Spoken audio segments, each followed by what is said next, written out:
소감을 말씀드리면 저는 이제 퇴직연금을 2015년경에 가입을 했거든요. 이게 세액공제를 받다 보니까 연말정산할 때 그 퇴직연금 가입하면 더 도움이 된다 그래서 우리은행 퇴직연금 가입했는데 이 가입해놓고 보니까 이 15년을 부어야 55세부터 받을 수 있는 거예요. 근데 내가 너무 늦게 시작한 거지. 저는 40살에 시작했거든요. 그래서 이걸 받으려면 진짜 55세까지 꽉 채워서 일해야 되는데 아마 그게 어렵지 않을까. 근데 이제 문제는 중간에 끊고 나오면 이거 세액공제 받은 거 다 토해내야 돼요. 이걸 일시불로 주면서 대신 세액공제 받은 건 토해내야 되는 뭐 그런 구조여서 그래서 이제 혹시 회사 취업하실 분 있으면 취업하자마자 반드시 퇴직연금 빨리 드시라는 거. 근데 이제 이게 퇴직연금 이게 퇴직연금이 아니라 연금저축 말씀. 네, 연금저축 맞아요. 네, 연금저축. 네. 근데 이제 저도 우리 회사에서 노조일을 해보니까 이 문제는 이 퇴직금을 끝까지 갖고 있기가 되게 쉽지 않은 것 같아요. 그러니까 중간 정산을 받아가시는 분이 되게 많아요. 그러니까 우리나라는 이제 이 삶의 주기상 결혼 자녀 학자금이라든가 대학 등록금 또 결혼 그다음에 이제 주택 구입할 때 목돈이 필요한데 이게 없으면은 대출을 받아야 되는데 대출 받느니 차라리 어차피 내 돈이니까 내 돈 미리 땡겨 쓰자 이런 식으로 해서 미리 그렇게 해서 써버리는 경우가 많은 거야. 그래서 사실 퇴직연금으로 가기가 어려운데 어쨌든 최대한 버티는 게 중요하다. 근데 여기 183쪽에 보면 제가 읽다가 궁금한 게 이 퇴직금을 퇴직연금으로 하면 회사 입장에서는 어차피 일시불로 줄 걸 나중에 나눠서 주게 되기 때문에 뭐 큰 손해가 아니다라고 하는데 근데 회사가 중간에 망하면 그러니까 옛날에 회사가 한번 만들어지면 한 30년, 40년 지속되던 시절에는 뭐 언제 주든 상관없겠지만 요즘은 회사의 평균 그 존속기간이 한 10년 정도라고 하는데 작은 회사들은 그러면은 회사가 망하면 그 다음에 퇴직연금 어떻게 되는 거지? 뭐 이런 생각이 들더라고요. 뭐 어떤 공적기관에 줘서 거기서 나중에 55세 이후에 나눠주게 하는 건지 어쨌든 그게 좀 궁금했고 그 다음에 노동시장 부분은 이 연대임금제 얘기하잖아요. 스웨덴 얘기하면서 이게 예를 들면 저희 기자들도 그렇거든요. 저희가 1년차 기자 때 보면 한겨레 기자, 조중동 기자, 공중파 기자가 연봉이 다 천차만별이에요. 공중파는 5천, 6천부터 시작해가지고 나중에 억대까지 가고 근데 한겨레 기자는 월급이 200만 원도 안 된단 말이죠.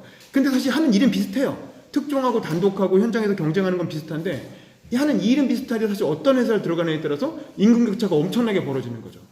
그래서 사실 이 부분을 근데 이게 처음에 이렇게 벌어지기 전이었으면은 어떻게 그렇게 같이 시작할 수가 있었는데 이미 너무 벌어져 있어서 이걸 지금 저희도 언론노조라는 산별노조가 있음에도 불구하고 이 임금격차 얘기는 뭐 말도 못 꺼내거든요. 뭐 이거 꺼내면 뭐 큰일 나겠죠.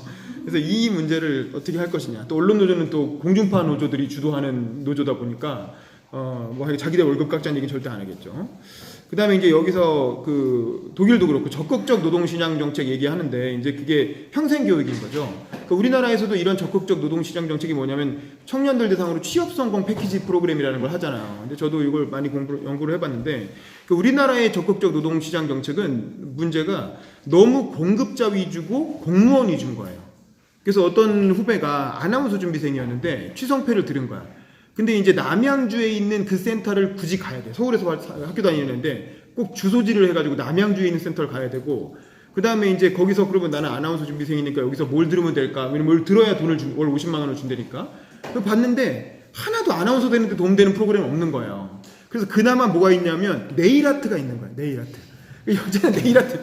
네일아트를 들었는데 문제는 네일아트는 학원 다니면 하루에 2시간씩만 배우면 일주일이면 끝나는 거거든요. 근데 이거를 6개월간 9to6로 배우라는 거예요. 왜냐하면 다 표준화를 해야 되니까. 이게 취성패에 넣으려면 모든 과목을 다 표준화해서 관리를 해야 되니까 공무원 자기 편입 위주로 그리고 공급자들이 많이 양산된 과목 예를 들면 바리스타라든가 이미 공급자가 너무 많은 과목 위주로 개설되니까 실질적인 효과가 별로 없는 그래서 이 취성패와 같은 우리나라의 적극적 노동시장을 개혁하는 게 굉장히 중요한 과제다. 근데 별로 다들 들여다보고 있지 않은 거죠.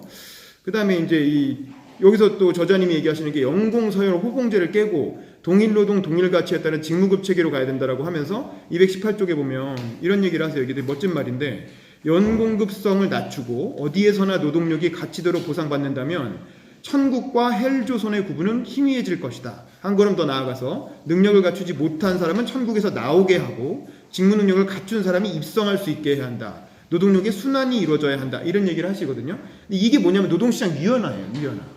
지금같이 한번 들어가면 철밥통으로 정규직 이게 60대 정년까지 보장하는 게 아니라 중간에 잘리게 해야 된다는 거잖아요. 천국에서 나오게 해야 된다는 게 뭐겠어요? 공무원 잘리게 해야 된다는 거거든. 대기업 직원도 중간에 잘리게 해야 된다는 건데 이게 바로 노동개혁이에요. 근데 이걸 누가 추진했냐면 박근혜 정부가 추진한 거예요. 박근혜 정부에서 이른바 통상해고라는 걸 도입하려고 했던 거잖아요. 근데 그걸 결사반대에서 막은 게 누굽니까?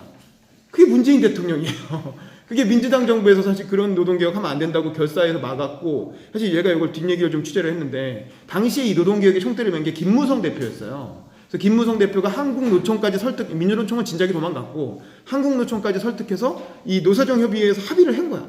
그래서 이걸 국회로 가져왔는데, 그래서 국회에서는 이제 여야 민주당을 설득해가지고 통과만 시키면 법안이 되는 거였단 말이에요.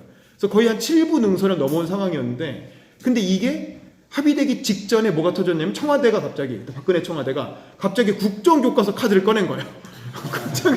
그러면서 야당이 발끈해가지고 뭔 소리냐면서 모든 전면 중단한 거죠. 이 협정을.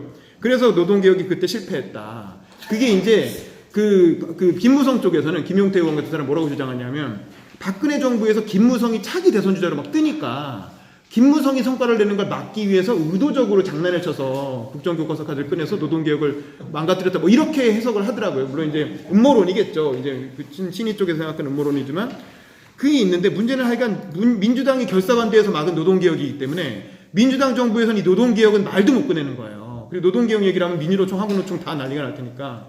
그래서 사실 이 노동개혁 문제를 양재진 교수는 용기 있게 책에 그 얘기를 한 거죠. 근데 사실 이게 어떤 정치적 함의를 가지는지에 대해서는 좀 잘 생각해 볼 필요가 있고 굉장한 용기가 필요한 개혁이다. 이게 마크롱이 하는 거잖아요. 근데 이거를 하려면 뭐 정권을 거의 뭐 이렇게 놓을 각오를 하고 덤벼들어야 되는 문제고, 그래서 요걸 하기 위한 전 단계로 그 평생 그 전국민 고용보험, 그리고 이제 아까 말한 적극적 노동시장 정책을 통한 평생교육 시스템 확대, 이게 먼저 갖춰져야 그 다음 단계로 노동개혁을 할 수 있는 뭐 그런 순서라는 게 중요한 것 같고, 그래서 225쪽 보면 독일 얘기하잖아요. 독일 노동운동이 추구하는 목표는 무조건적인 노동보호가 아니다. 생활 패턴과 기술 변화가 야기하는 노동시장의 수요 변화에 노동자들이 주체적으로 적응할 수 있는 제도적 기반 조성이 근본적인 목표다. 이게 뭐냐면 아까 말한 전국민 고용보험과 평생교육 시스템, 이게 먼저 갖춰져야 그래야 사실은 이제 이 주체적으로 적용할 수 있다는 거고, 더 좋은 노동시장으로 계속 상향 이동할 수 있게 할 수 있는 시스템을 먼저 갖춰져야 그런 노동개혁도 가능하다라는 거죠. 근데 우리는 한국이 처한 상황도 독일과 크게 다르지 않다. 그러니까 저자도 분명히 그런 얘기를 하고 있는 거예요. 근데 어떻게 될지 모르겠고, 그 다음에 기본소득 부분에서도 재미있는 얘기가 많은데 저자는 명백하게 기본소득 반대하고 있는 거죠. 아까 발제하신 분들 다 얘기했지만 제가 보기에도 기본소득은 정말 아닌 것 같아요. 근데 이게 세계적으로 인기를 끄니까 우리나라 좌파의 특성상 뭔가 세계적으로 이슈인 건 무조건 이제 따라가고 보는 그런 유행 경향이 있는데, 사실 이게 한국적 상황 전 세계적으로 봐도 그렇고 한국에서도 그렇고 이 핀란드도 그랬다는 거잖아요. 이게 해보니까 기본소득하고 재취업 여부는 통계학적으로 관련이 없는 것으로 나타났다는 거예요. 그래서 핀란드 정부는 실험을 더 이상 연장하지 않고 그대로 중단했다. 그러니까 한번 해보니까 한 2,000명 대상으로 기본소득을 줘보니까 그래서 기본소득 받는다고 해서 더 열심히 취업하려고 하고는 전혀 그러지 않았다는 거죠. 그냥 받고 그냥 즐겼다는 거지. 그래서 안 되겠다. 이건 인간의 본성에 맞지 않는다. 뭐 이런 생각이 들고, 마지막으로 증세 부분은 이 부가가치세 얘기를 하는데 저는 이게 되게 재밌는 방법인 것 같아요. 소비세가 286쪽에 보면 소비세가 역진적이라 해도 소득 재분배 효과가 훨씬 더 크기 때문이다. 그러니까 부가가치세를 올려야 되는 이유가, 스웨덴은 부가가치세가 25%라는 거잖아요. 우리는 10%. 그러니까 10,000원짜리 음식 먹으면 우리는 11,000원이 부가가치세가 붙어서 나오는데 얘들은 12,500원이라는 거지. 10,000원짜리 식사 시키면. 근데 그래도 스웨덴은 이걸 한다는 거죠. 왜냐하면 증세가 어려워 복지 확대를 주저하기보다는 소비세를 활용해서 필요한 복지를 확대하면 전체적으로는 재분배 효과가 커진다. 그래서 우리나라에서도 이런 주장을 하신 분이 변양균 실장이에요. 우리 그때 정책의 경제철학에 전한 얘기했던 변양균 실장이 이제 이렇게 자기도 이 양반이 기획재정부 장관 출신이고 세금 문제를 오랫동안 들여다봤잖아요. 근데 아무리 봐도 이 소비세 인상이 그나마 가능할 것 같고, 아까 발제자님 말씀해 주신 것처럼 이 필수제는 또 소비세가 해당이 안 되거든요. 사치세한테 더 많이 받는 구조이기 때문에 해볼만 할 것 같다. 뭐 그런 얘기를 하시는데, 문제는 이제 우리 스터디에서 여러 번 지적했지만 박정희 정부가 소비세를 만든 거잖아요. 부가가치세 10%. 그거 만들었다가 박정희 정권 날아가고 부마항쟁 일어나고 박정희 대통령 암살된 거거든요. 사실은 이게 명백한 인과관계가 있는 거예요. 소비세, 그 부가가치세 신설과 박정희 정권의 몰락이라는 게 명백한 인과관계가 있고, 일본에서도 소비세를 1% 올릴 때마다 정부가 무너져요.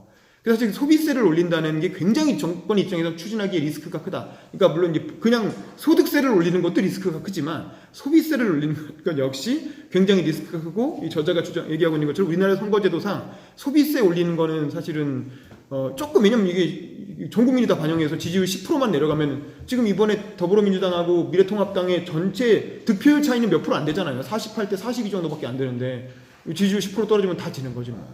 180석이 저쪽으로 그냥 넘어가는 거죠. 그래서 이런 상황 때문에 사실 증세가 굉장히 어렵다. 하지만 이 부가가치세 인상을 우리가 한번 같이 고민해 볼 필요가 있겠다. 그 정도 생각이 들었습니다. 이상입니다.